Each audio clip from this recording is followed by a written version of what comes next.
As you guys know, this podcast is all about embodying your higher self and stepping into your higher power on your journey to becoming a high value man. It's not just about learning how to manage dating and relationships, but all of that reflects who you are as a person. And so today we're taking a different angle on becoming your higher self and taking a sales perspective because sales and relationships overlap a lot when it comes to emotional intelligence, dealing with people and communication. So today I have the well-known Christian Jack on the podcast. He's done over 100 million plus in sales, and he's done coaching all the way from hypnosis to NLP to sales coaches. He's been all through the industry. So I was excited to have him on today to learn more about his journey and his identity and how that played a role in his progress from then to now. Welcome, Christian, to the Becoming podcast. I'm super excited to have you. I Thanks wanted so to much, get Dora. into, I'm yeah, excited. It's gonna be yeah. I fun. wanted to get into, I guess,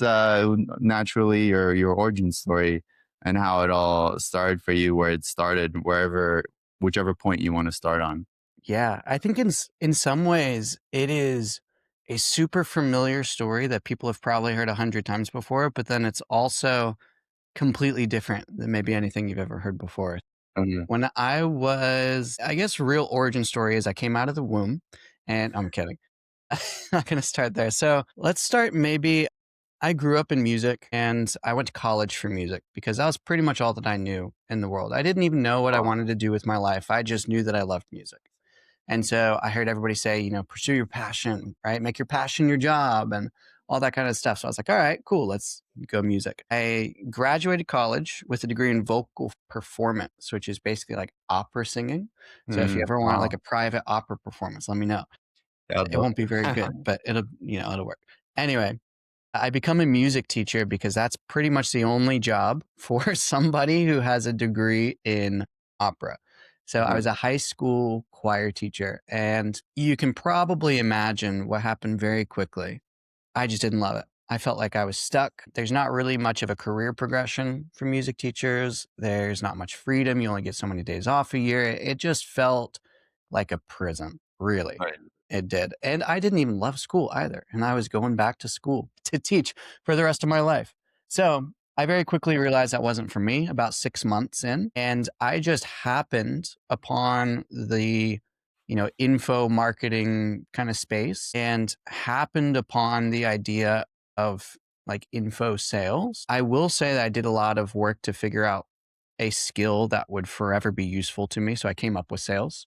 So I was looking for jobs in sales and I came across the info space, um, which didn't require a degree, didn't require a resume, didn't require anything really to get started, just your sales skills. So I was like, all right, this is great. Got started. And then I sucked. Shockingly enough, I got into sales and I sucked immediately.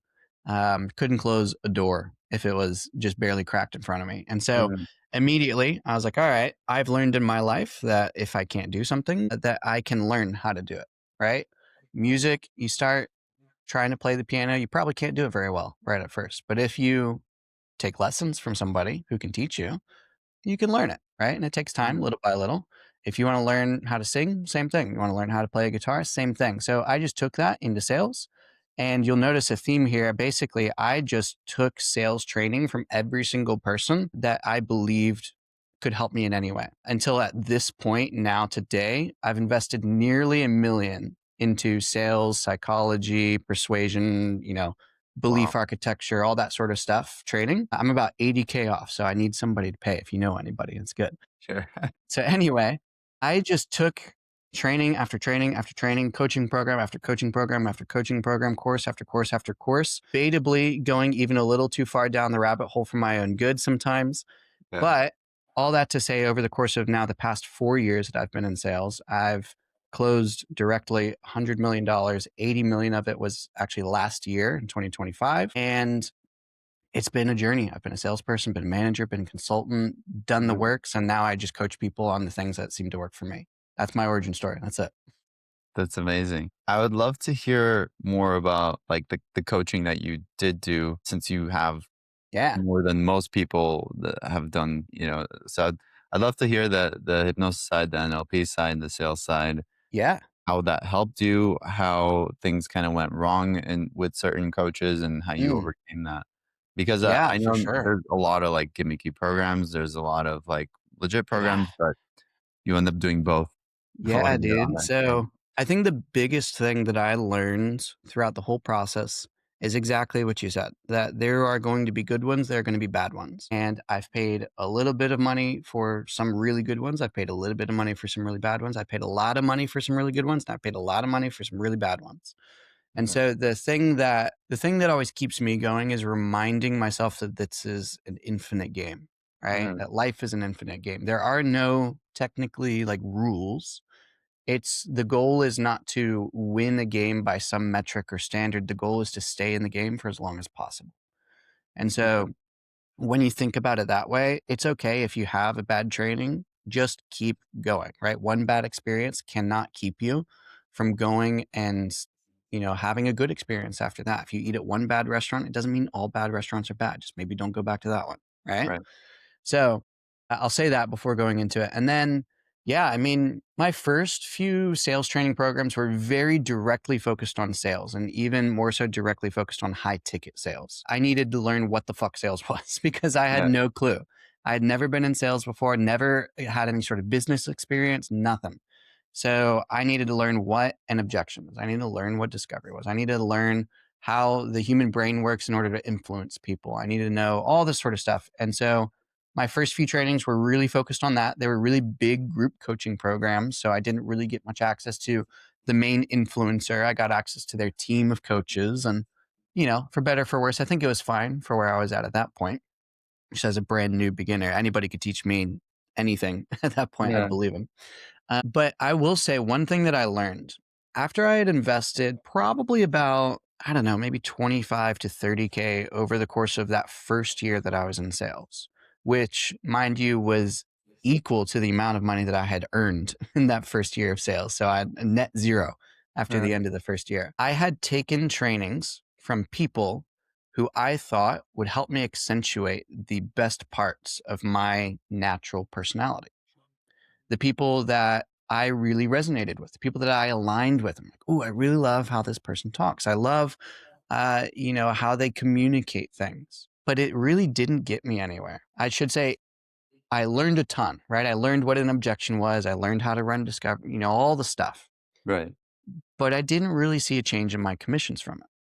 And I didn't understand why until I hired my next coach. So number one, just keep investing, right? Like just whatever anybody else tells you, you can't go wrong investing into yourself. You can't Okay. because that never leaves you. And even if it doesn't serve you right this moment, even if you don't necessarily double your money next month, I guarantee you that training will come back up to you later on at the right time with the right context, and then it will apply, and it wouldn't have applied if you hadn't taken it. So just keep Right. going. But then what I learned from my next coach was I actually invested into a coach that had all the strengths that I lacked. I focused my next training on getting better at what I sucked at, Uh-huh. which, first of all, you might imagine is kind of painful, right? You have Yeah. to first look at yourself and see where you suck and like be willing to face that and be willing to accept that. But once you do that, I hired this guy and I kid you not, Gore, I doubled my income consistently for like the next 5 months. It was insane. I just immediately went from like, you know, 10K a month to 20K a month to 40K a month to 80K a month. Next month was a little over 100. Like it just took off. And that's when I learned a principle that has really shaped a lot of what I've done ever since then in sales and persuasion specifically. This is where a lot of people get something wrong because persuasion and business are kind of two different things. Uh, But a lot of business owners coach sales, and it gets people in a lot of trouble because when you're running a business, there's technically unlimited upside, right? Like right. you can create a new product out of thin air and immediately make, 500 grand the next month. Not Uh-huh. that difficult. If you're a salesperson, you can't just create a new product for the business, right? Right. Like you kind of are dealing with the cards that you're dealt. And so what sales I found was really all about was not accentuating what you're really good at and persuasion in general. Like if you're leading a team, of people. Maybe you're not a sales professional, but maybe you're just an exec or you're a manager leading a team and you need to sell your team on the vision. That's sales. If you're a Uh, parent and your kid won't eat their broccoli, right? That's sales. If you're in a job and you're trying to get a raise or you're trying to get promoted, that's sales. Like literally everything, communication, anything dealing with another human being, there's sales involved. And so when I say sales, just want to keep that in mind. But basically, business is about increasing the top side. It's about taking advantage of the unlimited potential that you have. But I had to learn the hard way through not making any money in profit my first year in sales that it's not about going after the unlimited upside. It's about decreasing your bottom side, right? It's decreasing the downside. So instead of focusing on like, how can you close a deal better than just closing it? Like there's no such thing as closing a deal better than it being closed. Either the deal closes or not. Like that's uh, it. It's a zero sum game. And so if you're closing the deal already, you're doing something right, but you can't do that thing like more right in order to get the deal more closed. In right. business, you focus on what it is that you're doing right and you double down on it in order to do more, right? You find out one piece of content is taken off. So just do more of that piece of content. You find out that one ad is really working. Figure out what's working about that ad and just fucking do more of it.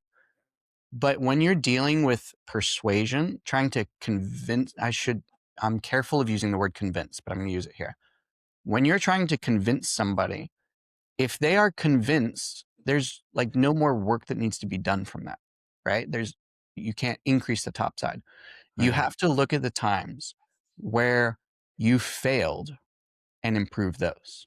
So it's actually very different from business in that way. And I got sucked into that trap early on, but then I found my way out. And that was that lesson that I learned. Persuasion isn't about increasing the upside. It's not about improving what you're good at. It's about improving what you suck at. And that's really how you get better at persuasion and influence, which is uh, completely different from sales. But business owners, I don't think ever really figure that out unless they really go down like the rabbit hole of influence, which most don't. They've got better stuff to do with their time, you know? yeah. You mentioned recently that a lot of what people are looking for is in a book because Mm, people paid that price already and yeah. yeah, so I found that really interesting. Yeah. I'm curious how you balance like just throwing money at the problem and getting that next coach versus like Mm, reading more and trying to figure out yourself first and struggling a little bit and mm, then actually like doing the thing because this comes yeah. back to identity. If you believe that someone else is going to save me and you Yeah. keep throwing money at things, it gives you things to blame and people to Yeah. blame. So then you can still repeat the same patterns. For So I'm sure. curious about that balance between struggling a little bit, looking for it, and then actually finding coaches and Yeah. growing because people use that as a crutch a lot of times. Yeah. You're 100% right. I will say that whenever I hear the word balance, I'm immediately slightly triggered Yeah. because I've been trained to be triggered on that with sales. But basically, I wholeheartedly believe that balance is a myth, that we can do whatever it is that we want in our life. And if we believe that we need to balance things, then we will act in accordance with that. And our outcomes will match whatever our beliefs are. Right. And so I don't think of it as balancing the two. I think about it as doing both and doing Uh, the two, right? It's uh, like, do you want to improve your relationship or do you want to improve your business? It's uh, like, why does it have to be one or the other? Maybe when you improve in your business, you naturally also improve your relationship. Maybe when you improve your relationship, you also naturally improve your business if you're doing things the right way, right? uh, There's a lot of semantics that go into that. But when I think about balancing paying people versus doing it myself, we can go into this in a second because I think it'll be great for people. There's a certain set of values that pretty much every human being has, and they fall into one of a few categories. One of those categories is freedom. That's my biggest personal value. Pretty much everything that I do in my life falls under the category of achieving more freedom for myself. And so, in that sense, I view being able to do everything myself as the most freedom because I don't need to rely on somebody else. uh, For better or for worse, that's usually where my head goes. And so, instead of, paying somebody in order to do something for me. I would love to learn about it so that I can also do it myself, so I can be more informed, even if I do pay somebody, in order to make sure things are going well, so I'm not completely in the dark. There's a lot of good benefits of that. But then the other side of that is as well that we only have so much time in a day. Mhm. And so freedom also means not doing the things that I don't need to do, that somebody else can do potentially even better than I can, right? Because they've already put in the time to learn it. So Mhm. again, I don't think that it's necessarily either or, it's figuring out how you can always do both. That's always going to be how I look at things. Cause yeah, Mhm. you're right.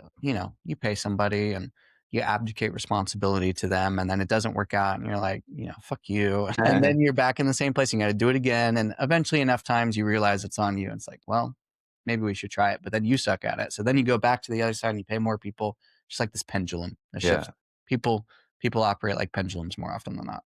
Yeah. That's a great perspective and great answer. I'm assuming in your journey, you've had like several epiphanies and identity shifts Yeah.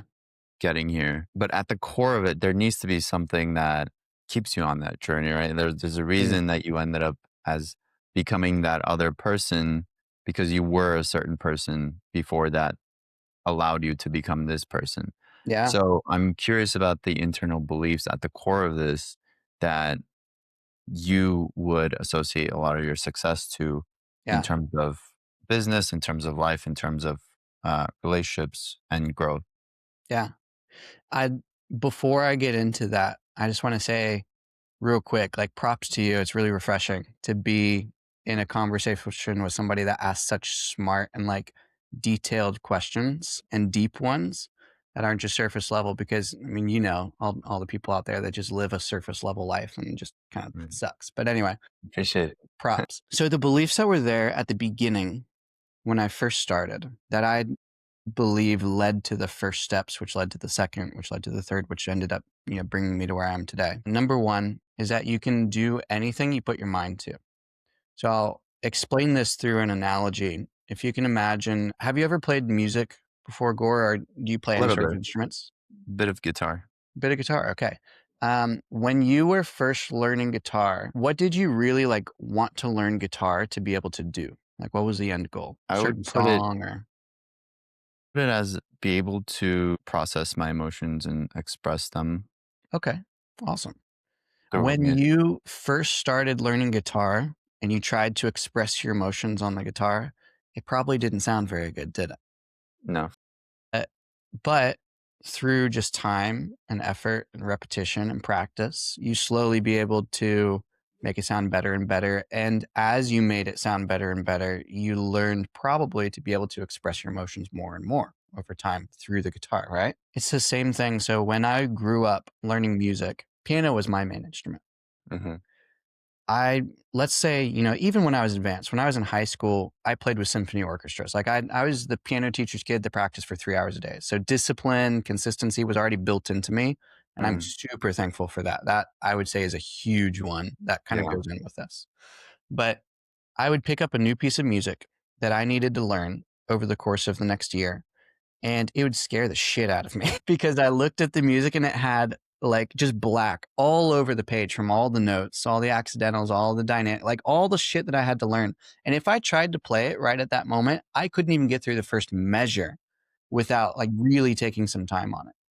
And Hmm. so what ended up happening is that trained me to just say, okay, this seems impossible, but let me just start here. And then let me just do the next measure. And let me just do the next measure. And then the next one. And then, surprise, surprise, a week later, I'd be able to play the whole first page. And then the next week, I'd be able to play the whole next page. And so I learned from very, very early on that you can do anything that you set your mind to, even if it seems like it's impossible, if you just take it one step at a time and you have the discipline to never let 2 days go by where you didn't make progress. It's okay if one day goes by where you don't show up, but you better not fucking let 2 days in a row go by. Hmm. I think that's a huge one that just, if you do nothing else, just focus on that and that will change your life. Right. I'll give you guys a little secret that I have for my private clients. I assign every single one of my one on one students to read one book, just one. It's called The Slight Edge by Jeff Hmm. Wilson. If you've never read it before, it is truly life-changing, and it's not just what it Okay. seems on the surface. It's really not. Like, most people think it's just about like daily discipline and all that kind of stuff. There's so much more in it than you can even realize, but it is so well written and everything is put in the right order. It is a truly masterclass of a book. So if you are into reading, I'd highly recommend you get it. Yeah, I'm gonna get that after our convo. Yeah, it's huge.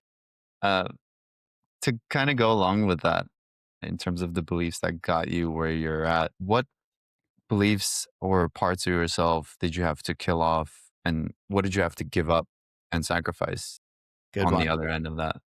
Good one. For those of you listening again, this is a really smart question. You may not even realize why. When you have something that's complete, you cannot add something more to it. Like, you can't, a complete pie, you can't add another slice to the pie, right? Like, it's already Right. full. You have to take something out in order to replace it with something. Right. So I think the biggest thing that I had to get rid of was my need for other people's approval. And it may seem so obvious, but like, I've invested a stupid amount of money, to me at least, into learning all of this stuff. And after all of it, one of my biggest learning lessons from 2025 is that if you really dive into inner work and psychology and child behavior and development and all the stuff, if you really go all the way to the root cause of everything, every problem, every anxiety, every trauma, every belief architectural learning lesson, everything that you could ever learn about people, it all stems from one root problem. It is a lack of self-love, which leads to a need for other people's approval. Even the guy, like, you may be picturing somebody in your head who is what seems like the opposite. Somebody who touts that they don't need anybody else. Somebody who just like beats their chest and yells at the top of their lungs that like, am enough, I'm significant, I'm the fucking boss, I don't need anybody else in my life. Why would that person even say that? They're saying it to tell other people, 'Cause they right? lack it. Exactly. So even the guys that like tout that they don't need anybody else, they say that from a place of wanting other people's approval because they lack self-love. And I will die on this hill because I've done so much research on it and I've tried to disprove it so many fucking times. But if you really go to the root level of everything, it always goes back there. And so when I say that the thing that I needed to remove in order to really be successful, it's that 100%. Can you speak a little on the process of releasing that attachment Ooh, and how you yeah. develop the self-love I'll and speak a little self-approval? bit about it. I don't want to go too deep on it because this is part of like IP, but for example, I'll tell you in a story. So just a few days ago, it was the beginning of the year, and I went on a one-on-one client retreat with a client of mine to Miami. We drove down to Key West in order to do an exercise. It's like a 2.5, 3 hour drive to get down there, but it's very intentional. We went all the way down to Key West, and this was one of those things that this client of mine struggled with. All right, I'll call him John. His name wasn't actually John, but we'll call him John. And what we ended up doing was on the entire drive there and the 20-ish days leading up to the retreat, I was working with John to understand the mental part of things, what was holding him back, all the beliefs that he needed to let go of, and really getting to the root cause of all of this to the point where he realized that it was a lack of self-love and overemphasis on needing other people's approval. And so we got rid of that in the head just by kind of talking through it. You can get through things in the mind pretty easily by just kind of logicking your way through it, Yeah. seeing the pain of staying the same, seeing the joy of potentially changing, deepening that belief system, deepening the neural pathways, et cetera. Like, that part's pretty easy. Um, what's difficult is the fact that everything that happens in the mind also affects the body. You've seen this before when somebody's just sick for no reason. Right. And it's just because they're depressed in their mind. You've seen it before when somebody gets fired from a job or something, and they just spiral into having all sorts of diseases and stuff that happens in their body, right? It's real. The mind and the body are connected. And so what happens is we get rid of this in the mind, but the body still holds on to it. There's a whole book about this called The Body Keeps the Score. Huge one. Uh, If you haven't read it, recommend it. Um, and so his body was still holding on to it. So what we needed to do is we went down to Key West. We went to the very tip of Key West at the beach. There were a few people there, but there were a lot of big, heavy rocks there. And so what we ended up doing was I had John stand on this big old piece of cement overlooking the ocean. Beautiful view. Sun was setting over the ocean. Absolutely perfect weather, not too warm, not too cold. And he got in a horse stance, right? Which if you don't know, if you're listening, it's a squat. It's a deep squat. Not all the way down, but you're holding yourself up. And he put his arms out like this, straight out to his sides, elbows all the way extended. And I put a big heavy rock in each hand that earlier in the retreat he had written down the biggest lies that he told himself, like, I am not enough, like I need other people's approval, like, if I don't do this, then this will happen. Basically just limiting beliefs, if you will, lies that the inner critic tells you. So he wrote these on pieces of tape. We put him on these rocks and he held up the rocks. And I explained to him as he was doing this exercise that these are the lies that you carry every single day. And as heavy as they are right now in the rocks, they are so much heavier in the mind as you carry them with you throughout your life for the 20 years that this guy had been carrying them. And so eventually it got to the point where he was so tired of holding those rocks out, so tired of sitting in a squat that he just let them go. And that was the process of, training the mind to let them go. And then now training the body to let them go. And then the last thing we did, we took the pieces of tape off. We put them in a book that he has the journal of. So he holds those with him. He remembers what the labels were that he used to carry. And then he took the rocks and he chunked them into the ocean as far as he could. And we left them there at the bottom of the ocean in Key West, drove back up. And so he's never going to go back there. He'll never find those rocks again. They are buried forever, like a naval burial. And so I know that was a long-winded answer, but I hope somebody got value from that because you can do that yourself. You don't necessarily need like having a, facilitator like me there can obviously help with things, and being able uh, to help you really get to the root of things is important, but you can do it yourself. It's really powerful. yeah, I was really engaged with that story. Just imagine. It's a fun one. That's why I do those one-on-one retreats. It's like, I've taken a lot of coaching and I've had one-on-one students that I've worked with for over a year before where we have like a weekly meeting, but like it takes so long to just get through everything. And like you can't do the physical imprinting process like that nearly as well. So I started doing these one-on-one in-person retreats where we can do shit like that. And it's just so Uh, impactful. You can condense a whole years of coaching into like 4 days. And it's and super all of it, experiential. It's a lot of fun. I can imagine. It's all in the context of sales, or is it personal too? It depends on the person. So, like the one that I'm doing in March in San Diego, as an example, that one will be more hypnotic sales focused. This last guy was more so we did some shadow work and some belief architecture day one. We did psychology day two, and then we did sales day three. This guy, like I said, in end of March is going to be more like hypnotic sales related. So, it's really just about whoever you are, whatever it is that you feel like your next level is. And, we analyze what's holding you back, how to get there, et cetera. It's customized to each person, so it's different for everybody. Okay, that makes sense. That's Yeah. awesome. I want to talk a little bit about how sales and relationships overlap, Mm, uh, especially when it comes to dating. There's a lot of rejection, yeah. there's a lot of communication, there's a lot of you know leading Yeah, and framing and all 100%. that. Yeah. So one thing that is common across the board is the concept of rejection. I wanted to ask you how you stay unattached in the process of sales when it comes to rejection Mm, and how you keep the momentum afterwards. fantastic question. The root cause of how deep should I go with this? As deep Well, as you want. deep as I want. Be careful.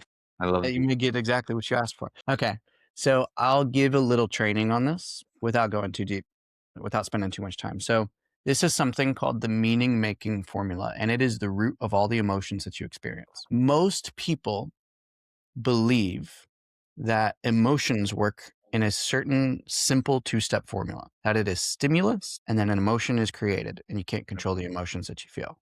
That it just happens, right? So like when, you're on a date or whatever and the girl rejects you, like immediately emotion of feeling rejected, of feeling sad, of feeling like you're not enough, whatever it is that comes up. Most people believe that that just happens and there's nothing you can do about it. Just work with it and get over it. But Mhm. it's not true.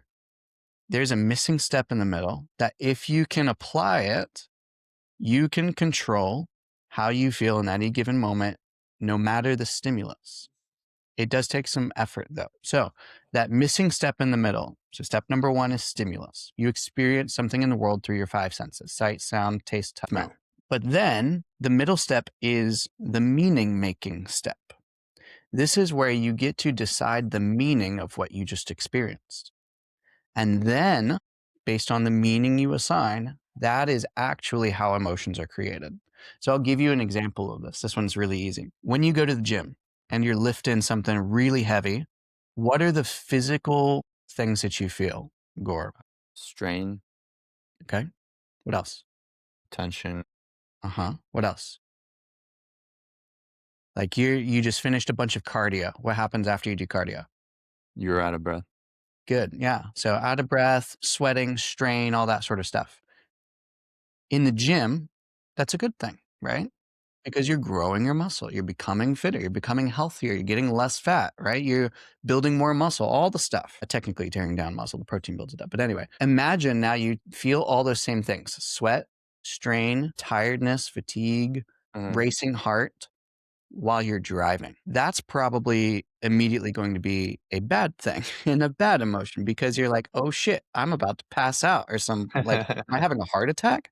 It's Yeah. bad because you assign the meaning of whatever you assign it, right? Like I said, maybe you believe you're having a heart attack. Maybe you believe you're about to pass out. Maybe you believe something is wrong, but it's because in that different context, you assign a different meaning. So we'll come back to the rejection. Let's say you're selling your product or service, right? And you're on a sales call and somebody says no, right? Number 1, you get to assign your own meaning. Don't allow that to take your own emotional state away. Assign whatever meaning it is that you want. Now, I will say, if you have troubles assigning meaning to things that other people do, especially rejection, the biggest thing to remember is that everyone makes the best decision they can every moment of their life. Everyone makes the best decision that they possibly can in every moment of life. Now, it may not necessarily mean that they make the right decision in terms of achieving a certain goal in their future. Same reason people decide to have an Oreo when they're on a diet. Mhm. Same reason people decide not to go to the gym when they're trying to lose weight. Same reason people, don't get up and follow their schedule and make consistent social media posts when they're trying to grow their business, right? Right. People will sometimes still make wrong decisions, but they do the best they can in any given moment. So you have to operate with that mentality, number 1. But then number 2, you realize that people project. Projection, if you haven't heard about it before, is that we live our own life and we take the actions that stem from our own lived experience. No human being takes actions that are not in alignment with their own lived experience. And so when somebody says no, it's based on their life. It's about them. They're the main character. It's not about you. As hard as that might be to hear, it's not about you. Your life is about you, and you're the main character of your life, but their life is not about you. Their life is about them. So in some way, they feel that like what you're doing or what you've talked about or your service or the way you communicate, whatever, just isn't right for them. And that makes things really neutral, Mhm. because they're not rejecting you. They just aren't saying yes to them, which there's a big difference there, right? Right. So that has helped a ton of salespeople that I've trained, because, yeah, like you get rejected all the fucking time in sales. That's part of the game. It's not even a sign that you're doing anything wrong. It's just a sign that you're still alive, right? It's like pain. You never go through any time in your life. Like if there's ever a year that goes by where you experience zero pain, physical, mental, emotional, spiritual, whatever, call me, because you're the first that's ever done it, right? So pain never goes away. Rejection never goes away. It is simply a sign that you are trying. It's a sign that you're still fucking alive. You're still breathing. So stop trying to like wish it away and start just allowing it to be an indication of progress. It's one of my favorite sayings. I have 10 values in the dojo, Corey. I have a feeling you'd really love these, but I won't go into all of them. One of them is that problems indicate progress. Hmm. That, when you are in life and you find some sort of problem, right? Like it's not a bad thing, but see, most people just view it as a bad thing. I want to see if I can actually find this really quick because Yeah. I know that I wrote it in a very good way. Yeah, here it is. So I just talked about this earlier today and I wrote something out for it. So that's why I wanted to look this up. It says Uh-huh. the presence of problems is an indicator of progress. When a problem is encountered, I ask myself, what's great about this problem? What's not perfect yet? What am I willing to do in order to make this situation what I want it? Because the very presence of a problem indicates progression in some way, as problems cannot exist without there being a change in the status quo. And then we have to realize that even once our current problems are solved, there will be many more problems to come. Because if we realize that for the rest of our lives, there will always be problems that need solved, shouldn't we just learn to enjoy both having and solving problems in the first place? Otherwise, we will not live a very enjoyable life. I love that. And that's in the dojo? Yeah, that's dojo value number 6. Nice. Love that. It's huge. For those who don't know, Christian has a sales dojo. It's such a amazing community that he like you just I guess comment to you. You Yeah. you foster that community feel so well Yes. in there that I try. I yeah, shouldn't say I try. Everybody else tries. That's a good time. yeah. I don't even run it. Everybody else runs it. But it's amazing if you guys don't know about it and you're in sales, you must like look it up and check it out. Absolutely. So one thing I wanted to ask about, like, having discussed all this with Mhm. projection identity, then it brings us to the sense of like purpose and why you Mm. do what you do. And I'm sure you've been asked this before, like what keeps you driven still, and Mm. what had you driven before, and what keeps you driven now in terms of purpose Yeah. and what you value.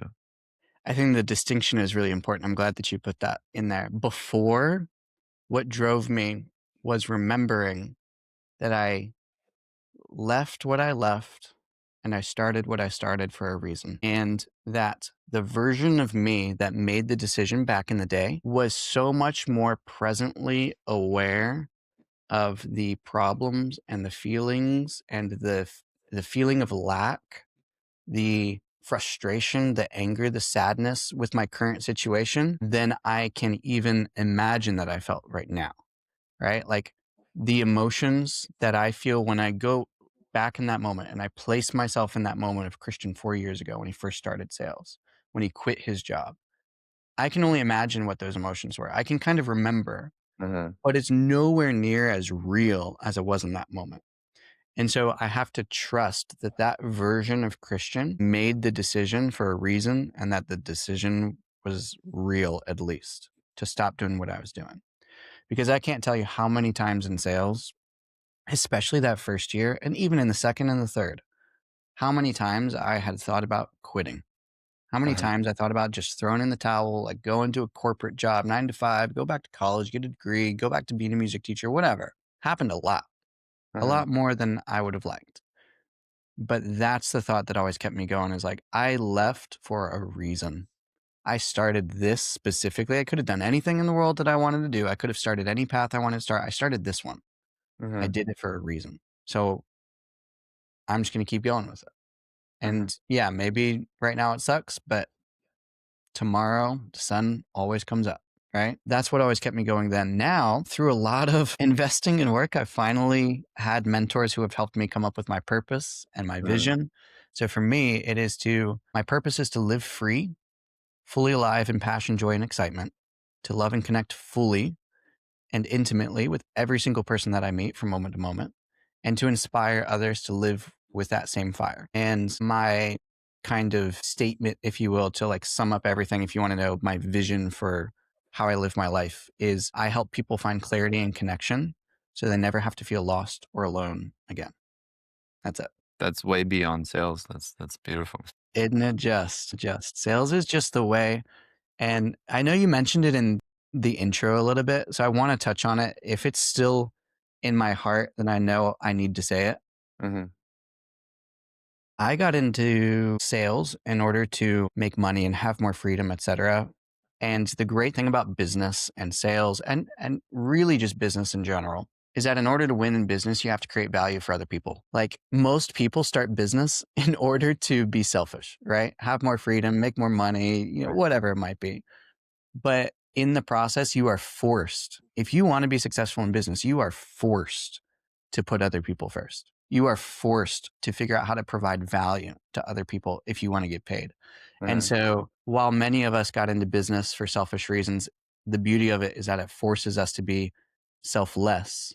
And in the process, that's how you actually get good at business, at sales. And that's how you really become successful. By accepting that you have to be selfless in Yeah, business. exactly. Yeah. Very true. I want to ask about, you've at the end of this journey, Mhm. what would you say have been like your top 5 books that made the biggest impact in terms of identity growth outside of The Body Keeps the Score and The Slight Edge, which Mm. I'm Outside of gonna those, get okay. after. Outside of those. Yeah. Number 1 would be Awaken the Giant Within by Tony Robbins. That one is a behemoth of a book, but Mhm. it's absolutely fantastic. And if you really want to know how to sell somebody, just look at how he structured that book, like what Mhm. he put first and then what he put second. Like so many incredible sales principles in there that have closed me so many deals. The next one is probably The Subtle Art of Not Giving a Fuck. I wrote that one. I read that one. I wish it'd be cool. I read that one right when I started making some good money in sales. So that one was a big identity shift for sure. Just like Mhm. learning not to care, but care about the right things. I would say for leadership, Stephen Covey's The Eighth Habit. You may have Mhm. heard of the 7 Habits of Highly Effective People. He wrote Mhm. another book called The Eighth Habit. That one for leadership is just absolutely bang on. I think the gold standard, I forget who wrote it, but it's about the Ritz Carlton. Mhm. Michele, maybe Joseph Michele. The new gold standard is what it's called. It's leadership principles for creating a legendary customer experience by Mhm. Ritz Carlton. And then the last one, maybe Just Listen. I I believe it's love by that book. Mark Goulston, Goulston. You can Yeah, look. it's a great one. That one's fantastic. That was one of those skills that seems so obvious of Mhm. listening and active listening, but had to be taught it when I got in sales, It's Yeah. wild. I'm curious, what are some of your habits that contribute to you maintaining all the things you've built and Mm. moving forward on the day to day? Habits from a business owner perspective or Just health or as, anything. as you living your life, running a business, having a family, Okay. what keeps Yeah. you? Fantastic. Habits. Biggest one that I would say is just do the next right thing. So you may not know exactly what to do. You probably know what not to do for sure. So Mhm. just do the next right thing that you can. As a subset of that, if you can't be directionally accurate, then be generally accurate. So you may not know what direction you want to go, but you for sure know which direction you don't want to go. So you may as Mhm. well just turn in the opposite direction and go that direction if you don't know exactly where you do want to go. Another habit would be always be present. Always. There is never a time where not being present serves you. Being present will always serve you. And it doesn't mean don't plan. It doesn't mean don't reflect on data, but it means set aside time to just do that instead Mhm. of doing it, while you're on a podcast, as an example. Yeah. um, Another one I would say is ask why more. Ask why more. Be more curious, right? Operate like a child as much as humanly possible. The more that you can Mhm. understand why behind things, then the better decisions you'll be able to make. I love that. And the last one I would say, kind of similar to what I said earlier, if you don't know what to do, first focus on what you definitely don't want to do, and that will probably give you a little more clarity. So, Mhm. if you want to know, how do I have 100% close rate? Well, I don't know, but you probably know a little bit more about how to have a 0% close rate, right? Piss people off, just, all the little stuff that comes to mind. Just do the opposite of those things. Be a robot, have canned responses, maybe just be more present and not have as many canned responses. I love that. A lot of that has been like recent themes for me in terms Yeah. of exploring what presence is and putting like your thoughts Mm, aside and just being present, taking things one step at a time and being curious. yeah. I actually started implementing that in my own coaching from what I had learned from my fitness coach, ironically, Yeah. in terms of self-talk, Prince Kapoor. Huge. Yeah, shout out to him. Yeah. But I'm while I'm coaching it and implementing it, I'm seeing how much bigger and bigger of a concept this is because it's so effective and so omnipresent, I would say, Mm. in the Self-talk or curiosity? curiosity when Gotcha. it comes to well, I first started exploring that idea when it was around self-talk, but Yeah. I'm realizing how expansive the concept of curiosity is and how you can Yeah. apply it to so many different things. 100%. Just figuring yourself out, figuring out problems that you're facing, and instead of just being critical of a situation, which gets you nowhere, just coming Mhm. back to curiosity and keep reminding Yes. yourself presence, keep reminding yourself curiosity and asking why. It's so powerful and it doesn't cease to reveal new parts of itself as I teach it, as I learn about it Yeah. more and more. So it's I love that. amazing that you share that and that you're on the same page with that. And Yeah. um, Sounds very, like very, 2026 resolutions. Be more yeah, present, be more curious. very deep answers and a lot more depth just beyond sales and beyond doing the day-to-day tasks, beyond psychology. Yeah. You managed to find a way to put all of this together in a way that you can't really teach when you're learning psychology, when you're just Mm. learning NLP, when you're just learning sales and or Yeah. just learning hypnosis even. It's very, I would say, evolved Yeah. is It's the the word. foundations of everything. I think Yeah. that's, again, the more curious you are, the more you ask why, the more you'll start to get to these sorts of topics, and the more you realize, like, if you can just do these, then the rest becomes so easy. So easy. Sales is so easy. Marketing, influence, leadership is so easy when you just understand this stuff and you actually apply it. Like, holy smokes. With that said, tell us where can people find you and how people can get in touch with you and your community, the Sales Dojo. I'd love for people to know more about it. Yeah, yeah. If you just go to www.thesalesdojo.co, you'll be able to find the dojo and everything about it. It's a free community. So even if you're not a sales pro, even if you're just a business owner looking for some tips on how to close some deals, or even if you just want to learn how to, maybe get a little bit less rejected by the girls at the speed dating, that's fine as well. Everything is in there for you. We have a ton of fun. It's not just focused on sales training. We have like a monthly game night. We have guest speakers, some of the best in the world, truly, at what they do. So, like, I've heard you mention hypnosis a couple of times. You know who Mhm. Marcel Klein is? Yeah. So, he just came on as a guest speaker in December, I think. Oh, nice. We've had some really cool people in there. So, even if you just kind of want to have something on your calendar every once in a while to look forward to, Dojo might just be the right place. That's amazing. Yeah. I can't say enough good things about it. Honestly, I'm in the community and I've experienced it hands on myself and I personally love it. I highly recommend. Yeah, tons of fun. I'm honored. Yeah. Well, I appreciate you so much for coming on. I was super excited to have you and talk about all these topics and get deep. I really enjoyed like having this conversation. I hope we can do it again. Have you back on and talk through some more. Absolutely.